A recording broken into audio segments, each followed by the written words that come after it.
BBC's global disinformation team has found that thousands of private photos of women are being shared without their consent on the social media app Telegram. The app has now more than 5. Good morning to you in the UK and around the world. UN establishment investigating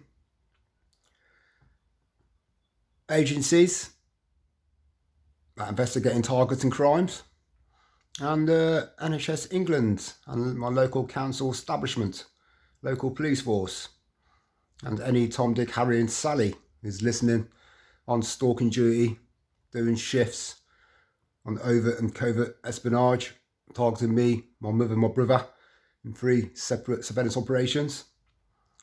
This is big news. Telegram. Yeah, because what targets are exposing, what I've been exposing, yeah, they've been doing hidden case studies and research, capturing our 24-hour lifestyle while they throw in psychological warfare, trying to do human behavioural modification programs linked to neuroscience and linked to healthcare sectors, trying to detain people because we do legal assessments of it all. That's where the photographs and videos are going. Yeah, what's been exposed on BBC today is significant to the targeted community cause. Yeah, because we go through this every day, 24 hours a day. Yeah, what are they doing with our data? Who they're sharing it with? Who they're passing it on to? Yeah, what kind of people are looking at us? Yeah, and I know, so due to the local community being involved in my targeting, they've allowed the local community, yeah, to access some secret website where they've got images, photographs, videos, sound recordings, all edited, put together, trying to slander me and my family members 24 hours a day. And also, they've siphoned off loads for some big massive wedding show where they've edited 16 years of us living and trying to tell a story about our family's upbringing and our family's lifestyles and our family's lives. And second, and also as well, making videos of me at work. Yeah, any mistakes I make, even when you join a new company and trying to learn their protocols and how they work. Yeah, any simple mistake that you make, yeah, they will capture it all and tell lies to it all, saying, oh yeah, the people in the video, they're degenerated, they're drug takers. Yeah, they're suffering from substance abuse, they're suffering from suffering with communication problems, suffering with relationship problems. Yeah, or every excuse, symptom, illness, debate that they bring up in social services, healthcare, public health, NHS, mental health, psychology, psychiatrists, sociologists, and behavioural scientists. Yeah, the whole picture. The protocols, yeah, it's just used for damning personal persecutions. Yeah, they're not there to help me, my mother, and my brother. Yeah, they're there to disrupt our lives and destroy our relationships, destroy our family. Yeah, and then think they can register us, yeah, one by one into their government care. Yeah, to make money off us because we've done hidden case studies and research and show they're trying to give careers and legacies and portfolios, yeah, to their juniors, to the inexperienced staff members, social workers, public health workers, healthcare workers, yeah, NHS staff, even ambulance crew members. Yeah, have all got snippets of what has been exposed on BBC mainstream today. Yeah, the people going around making films of people and then put it on the internet. Yeah, sending it on to all these different advertising agencies and advertising corporations, businesses, organisations, whatever you want to call them. Yeah, whoever they're sending their data to. So I'll play the video and listen with interest. Million users worldwide. The investigation found nude photos shared in Telegram channels in more than 20 countries, despite the platform's claims that it moderates public spaces and removes illegal pornography. The story has some sexual content. Sarah is from Havana, Cuba's capital city. She comes here to find calm ever since she found out that a nude photo she'd taken and shared with one other person had been posted on the social media app Telegram. We've changed her name for her. Now, me and my family members ain't vague or vain enough. Yeah, to take photographs of our bodies and show off about them and put them on social media. So I never did that when I went to the gym. That was the only time I was big. Yeah, around 2007, 2008. I went to the gym for a year when we were doing 8-hour shifts in the company I worked for 13 years. But after a year of me going to the gym, and probably the biggest I've ever been, nearly 12 stone, pure muscle, my company went to 12-hour shifts. And when the targeting was ramped up, and making sure I had the heaviest workload, the furthest distance, and sent me out with implanted, drafted in, dumbed down, scripted, manipulated drivers, new ones from agencies or who just started their driving career, just got a trucker's license. Yeah, and so the times I was expected to get back in, ETA,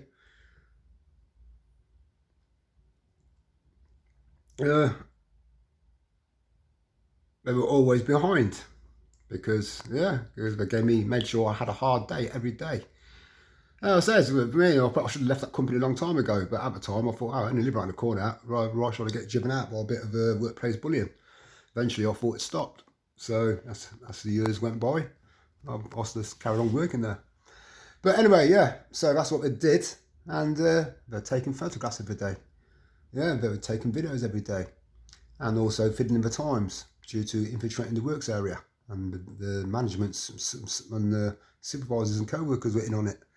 And so they made sure I had a hard day every day. And then with cheek, audacity and nerve of it all, they think they can do it for school education, and pass it on to gyms, sports centres, and school teachers and social workers, public health workers and healthcare workers and mental health workers, to try and make example subjects out of me.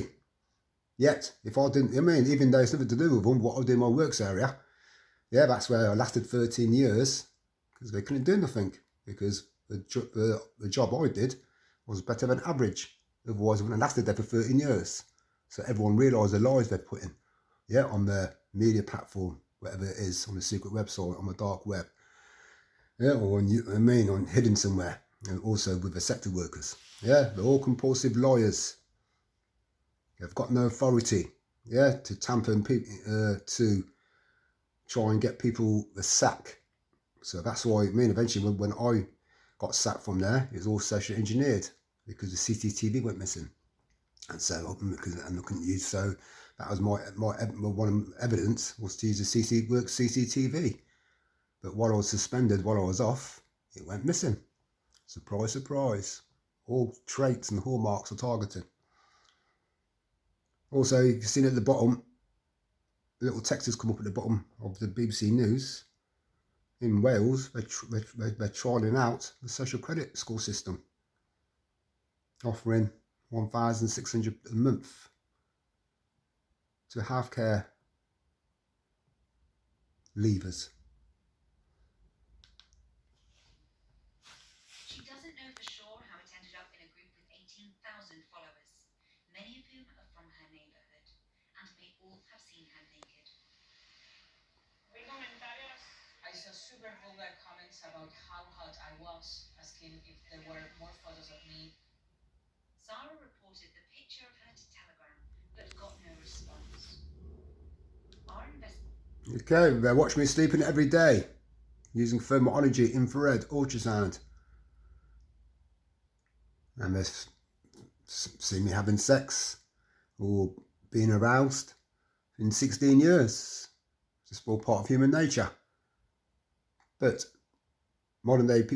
this modern day Peeping Tom covert surveillance team, like I said, they've got no morals or scruples, and they seem to think it's normal for them to spy on people sleeping, or people having sex, or people living in their homes. It says they've lost a few. They've lost their marbles.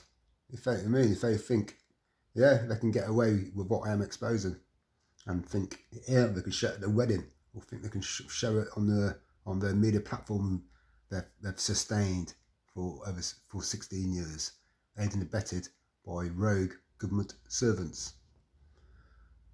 So I'll carry on with the video. Has found groups with pictures like Sarah's in more than 20 countries, shared with tens of thousands of people on Telegram. And there's very little these women can do about it.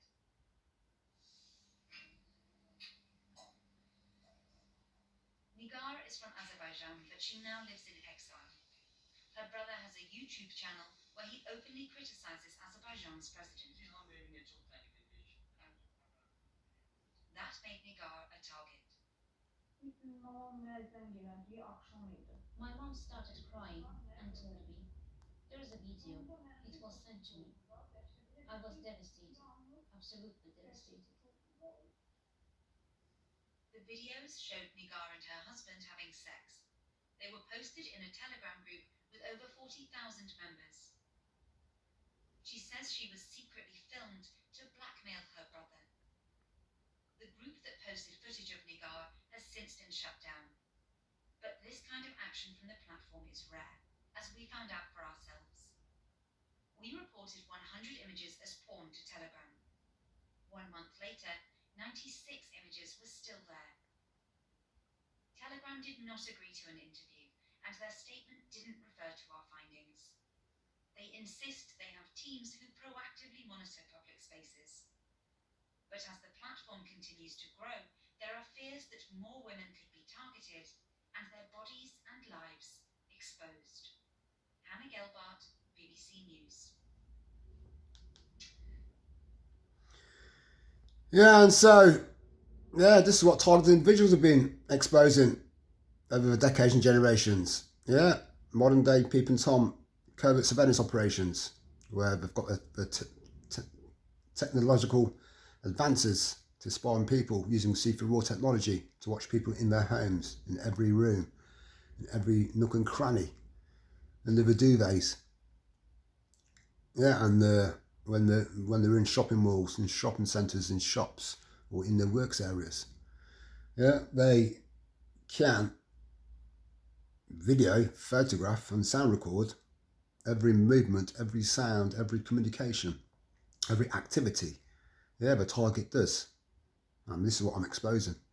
Yeah, the senior covert team leader has gone OTT and thinks he can make his own experimental, daily sociology and human behavioural science modification, training, tutorial, education. Put video on me and my family members he's experimenting on and thinks he can get away with it. Yeah, and then he's manipulated, infiltrated a lot of Coventry families, a lot of local people, a lot of community members, and a lot of works organisations, and a lot of, yeah, even though, I mean, it's, they do it stiflingly, openly and covertly. Yeah, they've been doing it for decades and generations because they're aiding and abetting the local council establishment. Favour for favour. Yeah, so in return, they get to racketeer, yeah, be corrupted, get businesses, properties, yeah, to boost the financial wages up between all of them. That includes the government servants who are aiding and abetting, and they go and target anyone who's on their turf, who's a threat to any businesses that they've got going, or a threat to their property development, or to the local pub scene, nightclub scene, to the music scene that they can try to control and have a monopoly on.